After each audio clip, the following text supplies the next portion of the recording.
જુલાઈના સાંજના સમયે અમારી ઝોન 2 એલસીબીના જે બે એએસઆઈ છે, પ્રદીપ જગદંબા પ્રસાદ અને નરેશ હોશિયારસિંહ, એ લોકોને એમના ખાનગી બાતમીદાર મારફતે માહિતી મળી હતી કે દક્ષેશ્વર 3 રસ્તા નજીક ચામુંડા ઇન્ડસ્ટ્રીયલ એસ્ટેટની અંદર ડુપ્લિકેટ મસાલા બનાવતી એક ફેક્ટરી કાર્યરત છે. તાત્કાલિક આ બાબતનું વેરિફિકેશન કરવામાં આવ્યું અને આ બાબતમાં હકીકત જણાઈ આવતા ઉધના પીઆઈ અને એમની જે ડી સ્ટાફની ટીમ છે એમનો સંપર્ક કરવામાં આવ્યો. એમને આ બાબતે રેડ કરવા સમજ કરવામાં આવી અને આ જે ડુપ્લિકેટ મસાલા જે છે એ એવરેસ્ટ કંપનીના બનાવવામાં આવી રહ્યા હતા. એટલે એવરેસ્ટ કંપનીના જે સુરત ડિવિઝનના એરિયા સેલ્સ ઓથોરાઇઝ મેનેજર છે એમનો સંપર્ક કરવામાં આવ્યો.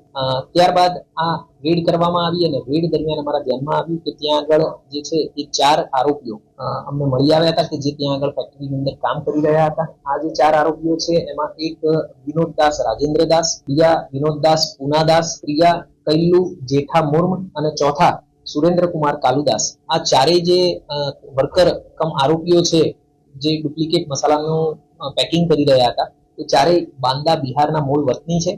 અગાઉ જે આ ફેક્ટરીની અંદર કામ કરી રહ્યા હતા એ જ વર્કરો મારફતે આ લોકો આવી ગયા હતા. લગભગ 1 થી 2 માસ પહેલા જ એ લોકો અહીંયા આગળ આવ્યા છે.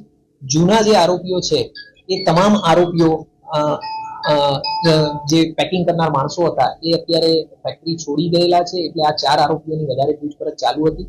જે દરમિયાન ધ્યાનમાં આવ્યું કે આ ફેક્ટરી જે છે એ મૂળ અનિલ ગુમાનસિંહ ગોયલ જોધપુર રાજસ્થાનનો જે વતની છે એ ચલાવી રહ્યો છે અને એની સાથે સુનિલ સોની કરીને જે એમનો માણસ હતો એ પણ આની અંદર સંડોવાયેલો હતો. હાલે અમે જે આગળ 4 વર્કર જણાવ્યા એ 4 વર્કર અને આ સુનિલ સોનીની અરેસ્ટ કરી અને ધરપકડ કરી અને પૂછતાછ ચાલુ કરેલી છે.